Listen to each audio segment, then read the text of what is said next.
Hi, this is Dylan, and today I'll be reviewing the Mighty Morphin movie figures, or best known as the metallic figures. Now there were two sets. There were the automorphs and the non-automorphs. The set I'll be reviewing is the non-automorphs, and please keep in mind I do not have the Blue Ranger, and so it'll just be the rest of the 5. And also keep in mind that the skirt, from this point on, most of my female figures will be having skirts, and they are just fan made only. Like, I made them, and the original figures do not come with them. So, anyways, let's start with the White Ranger Tommy.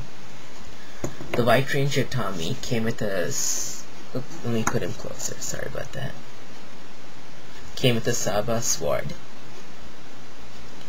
And also, his shield came off like it was removable. It wasn't molded on, which was kind of good. And the back of the shield was made really well. Let me show you. If you can see, there's like a big tab right there, and it attaches onto the back of the White Ranger. If you can see that hole right there, just push it and it firmly stays on, compared to the shields of the regular white automorph and the Series 1 Green Ranger. They made a really good job with that.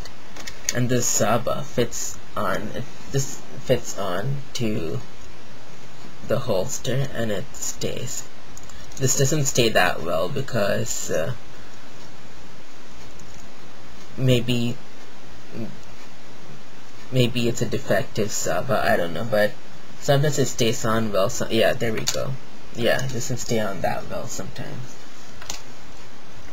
And the White Ranger also came with this White Tiger coin. It's such a horrible mold of the White Tiger. Like, compared to the other power coins, it looks like a poor job done. Next, the Black Ranger. The Black Ranger and the other 5 came with a Blade Blaster here. And for some odd reason, they made the weapons a bit more thicker than the previous weapons. And the Blade Blaster is also made of some cheap plastic. And the Blade Blaster, as you can see here, can fit onto their holster as well. And they can also hold it, obviously. Oops.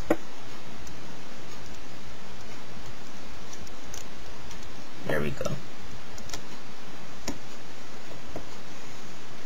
So that was Black Ranger. And here's his coin, and it's a black metallic Mastodon coin. Next is the Pink Ranger.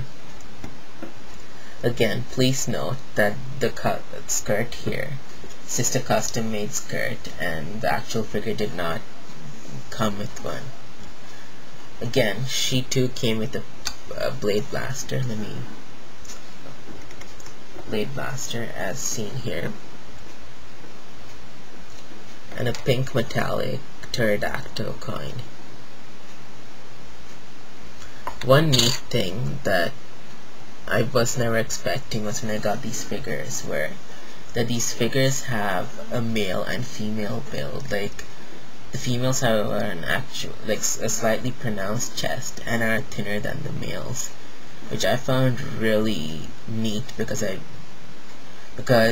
I thought they started later on in Turbo, because Zeo had all one build, and the first half of the Turbo figures which were released had just one build. There were no female and male builds until the second half of Turbo.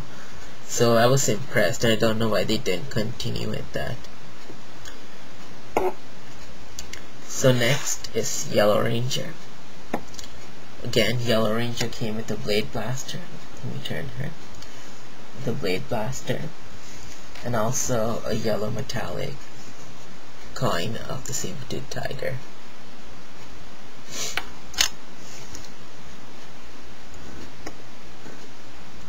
Next is the metallic Red Ranger. He came with a blade blaster and a red metallic Tyrannosaurus coin. Now these figures also have these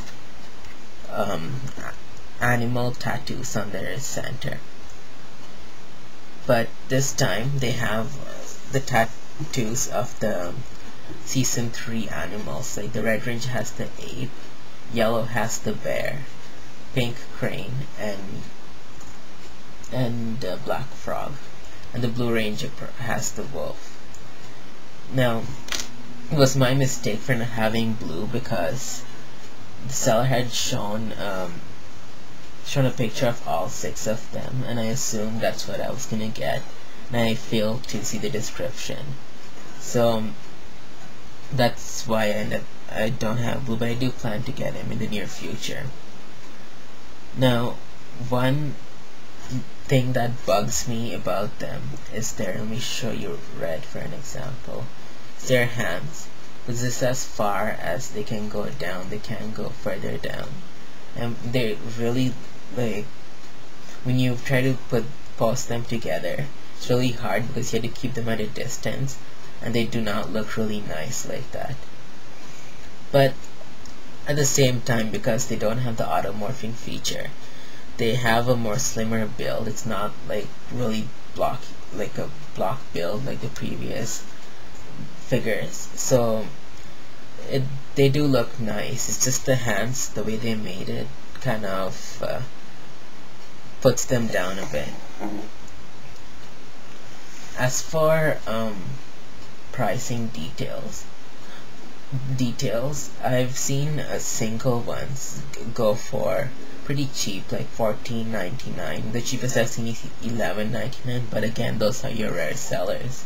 But I've also seen like a set of 6 of them go for a cheap amount of $60. Like I consider that cheap, considering how 6 figures usually would go for cheap, and I'm talking about still in their box. And I forgot to mention, according to the back of the card, these coins, they're supposed to attach onto the Power Morpher, and their function with the Power Morpher. I wouldn't know how that works exactly since I don't own a Power Morpher. And as for features and what they can do, don't expect much, because like the automorphing figures, they can't really do much. All they can do is just they have the same articulation, like their elbow joint, have a ball elbow joint, shoulder joint. At the end of their gloves, their hands can move, and same, they have a leg and knee joints can move. That's about it. They can't really do much. So when you don't expect much when you're getting them, and again, if they're loose, you would probably be able to find them even more cheaper. And the basic cons are the hands, because that's a major letdown. And together they do look really nice, because Bandai went out of their way to give them male-female builds. That was a major plus side on them. So these are the metallic movie figures, and yeah, here they are. And look out, and if you have any questions, please comment on my video, and I'll answer them as soon as possible. And please look out for my next video review, which is about the Zeo Action Feature Rangers.